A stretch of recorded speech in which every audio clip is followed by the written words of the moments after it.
বিসমিল্লাহির রহমানির রহিম।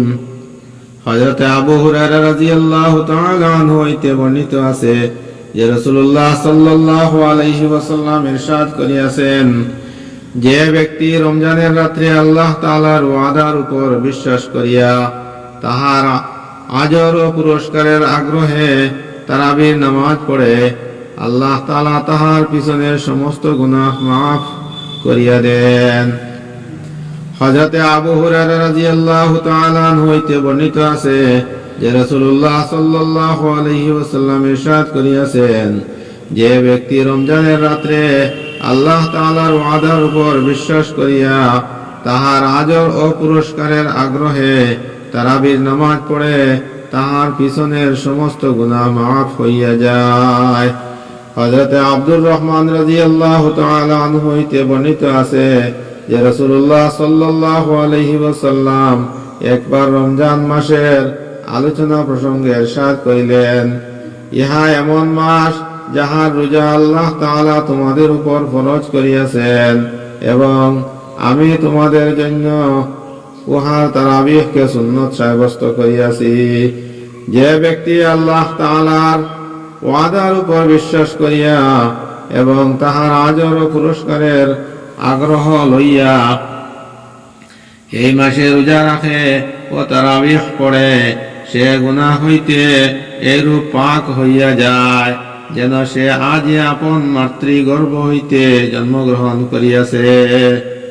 হযরতে আবু ফাতেমা রাদিয়াল্লাহু তাআলা আনহা বলেন, নবী করিম সাল্লাল্লাহু আলাইহি ওয়াসাল্লাম আমাকে ইরশাদ করিয়াছেন, হে আবু ফাতেমা, তুমি যদি আখিরাতে আমার সহিত মিলিত হইতে চাও তবে বেশি পরিমাণে সিজদা করিও, অর্থাৎ অধিক পরিমাণে নামাজ পড়াও।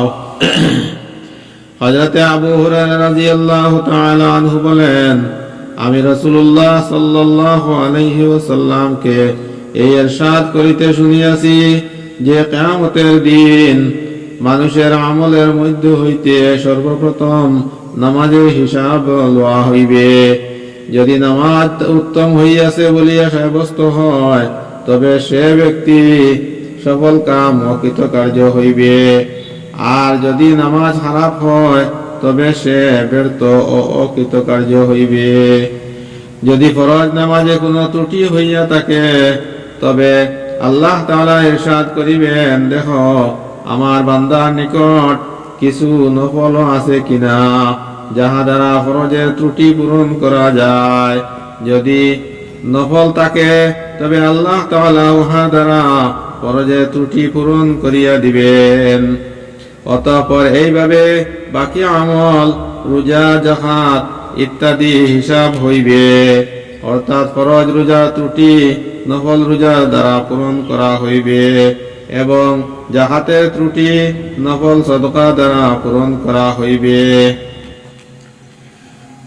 হযরত আবু উমামা রাদিয়াল্লাহু তাআলা আনহু হইতে বর্ণিত আছে যে নবী করিম সাল্লাল্লাহু আলাইহি ওয়াসাল্লাম ইরশাদ করিয়াছেন, আমার বন্ধুদের মধ্যে আমার নিকট সর্বাপেক্ষা ঈর্ষার পাত্র সে যে হালকা পাতলা হয়, অর্থাৎ দুনিয়ার আসবাবপত্র ও পরিবার পরিজনের বেশি বোঝা না হয়, নামাজ হইতে অধিক অংশ লাভ করিয়াছে, অর্থাৎ নফল বেশি পরিমাণে পড়িয়া থাকে, আপন রবের ইবাদত উত্তম রূপে করে, আল্লাহ তাআলাকে যেমন প্রকাশ্যে মান্য করিয়া থাকে তেমনি গোপনেও মান্য করে, লোকদের মধ্যে অপরিচিত থাকে, তাহার প্রতি আঙ্গুলি দ্বারা ইঙ্গিত করা হয় না, অর্থাৎ লোকেদের মধ্যে প্রসিদ্ধ না হয়, জীবন ধারণ পরিমাণ হয়, যাহার উপর সবর করিয়া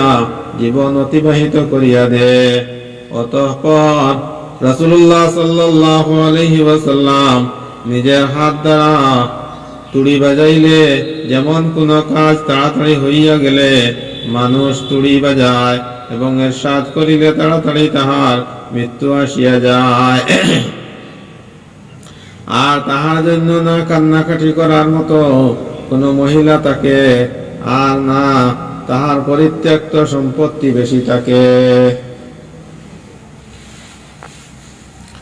হযরত আব্দুল্লাহ ইবনে সালমান রাদিয়াল্লাহু রাহমাতুল্লাহি তাআলা আলাইহি বলেন, একজন সাহাবী আমাকে বলিয়াছেন যে আমরা যখন খয়বর জয় করিলাম তখন লোকেরা নিজ নিজ গনিমতের মাল বাহির করিল।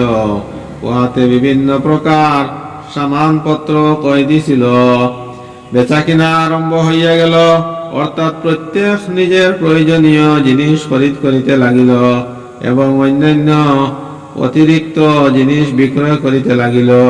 ইতিমধ্যে একজন সাহাবী রাদিয়াল্লাহু তাআলা আনহু নবী করিম সাল্লাল্লাহু আলাইহি ওয়াসাল্লামের খিদমতে হাজির হইয়া আরজ করিলেন, ইয়া রাসূলুল্লাহ, আজকের এই ব্যবসা আমার এত মুনাফা হইয়াছে যে সমস্ত লোকেদের মধ্যে আর কারো এত মুনাফা হয় নাই। রাসূলুল্লাহ সাল্লাল্লাহু আলাইহি ওয়াসাল্লাম আশ্চর্য হইয়া জিজ্ঞাসা করিলেন, কত কামাইয়াছ? তিনি বলিলেন, আমি সামান খরিদ করিতে ও বিক্রয় করিতে থাকিলাম, যাহাতে 300 উকিয়া চাঁদি মুনাফা হইয়াছে।